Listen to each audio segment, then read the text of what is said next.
In this video, I'm going to talk to you about the different kinds of linear equations.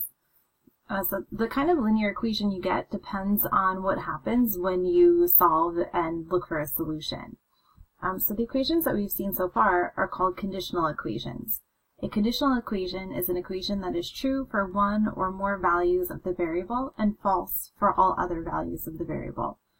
The solution set is a list of all values that make the equation true. So if you solve an equation and you get some sort of real number as a solution, then it's conditional. We can also have what's called an identity.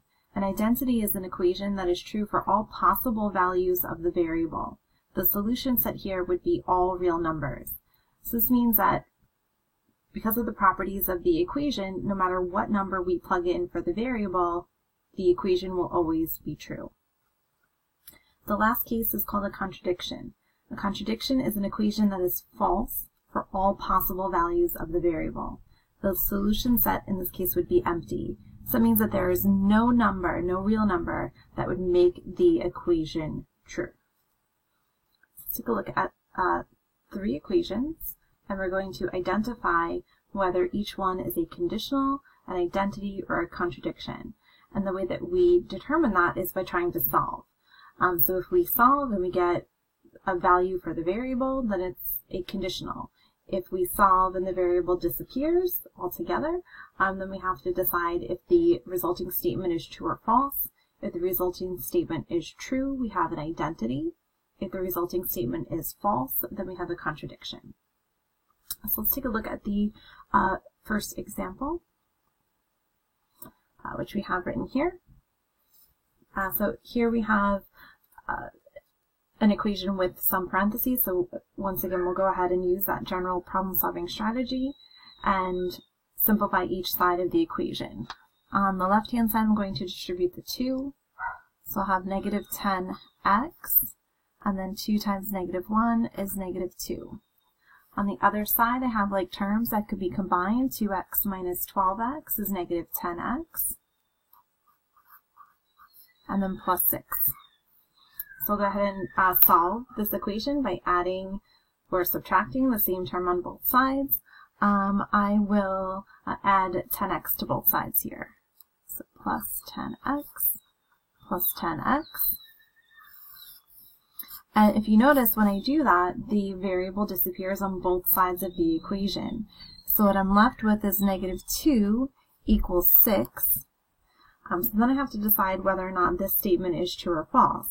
So is negative 2 equal to 6? Well, no, this is a false statement. So the variable disappeared. So no matter what number I plug in for that x, it's going to cancel out anyway on both sides. So there's no value that will make a difference and make this statement a true statement. So if I can't find a value for the variable that makes the equation true, then we have what's called a contradiction. Now, a contradiction is the kind of equation that we have because the variable disappears and there's no value for that variable that's going to change that, and no value for that variable x that's going to make this statement true.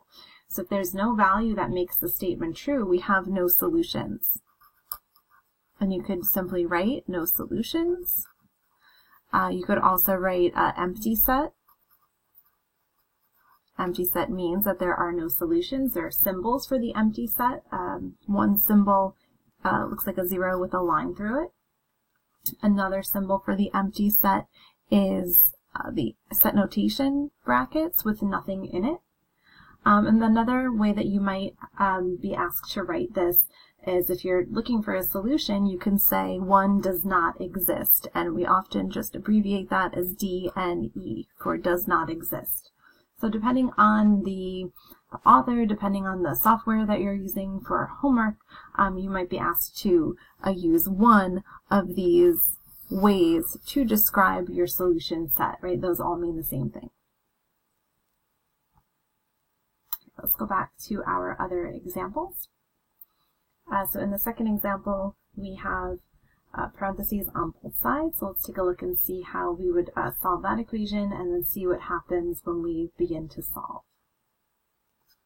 Okay, so once again here we're going to distribute on both sides to clear those parentheses. So 2 times 3x is 6x, 2 times negative 1 is negative 2, and on the other side multiplying by 6, 6x plus 6, and then minus 8. Alright, so we could go ahead and clean up the right-hand side a little bit. We do have like terms.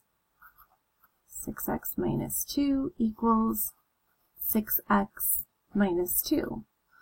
And you might recognize that we have the same thing, same quantity on both sides of the equation. 6x minus 2 equals 6x minus 2. Even if we continue to go ahead and go through the motions of solving this by adding or subtracting the same thing on both sides, let's see what happens. So let's say I subtract 6x from both sides. And again, that's not the only thing you could do. You could also add 2 to both sides. If I subtract 6x, I see the variable disappears. I have negative 2 equals negative 2, which is a true statement. Even if I added 2 to both sides, I have 0 equals 0, which is still a true statement. So no matter what I do, I get a true statement. The variable disappeared. And even if I decided to maybe add 2 on both sides first, the variable would still disappear eventually. So since I have a true statement, and that happens regardless of the variable, sorry if you hear my dog in the background there crying.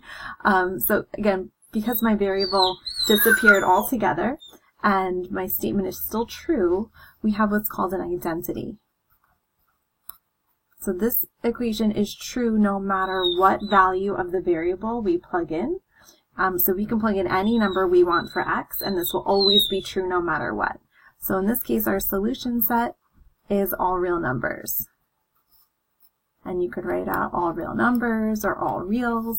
There's also a notation for real numbers, capital R kind of with 2 vertical lines there. So that symbol means real numbers as well. So either of those would be the correct solution set. And we'll talk about how to write solution sets in more detail a little bit later on in the class. All right, finally, the last example which I have here, so I'll just slide this up. The last example is down below. So let's go ahead and solve this equation.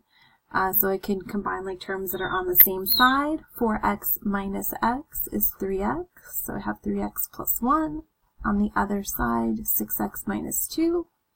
And then again, my strategy is always isolate the variable. So I will subtract 3x from both sides in order to try and do that. 1 equals 3x minus 2. So I have to get the constant on the other side. Plus 2 plus 2. 3 equals 3x.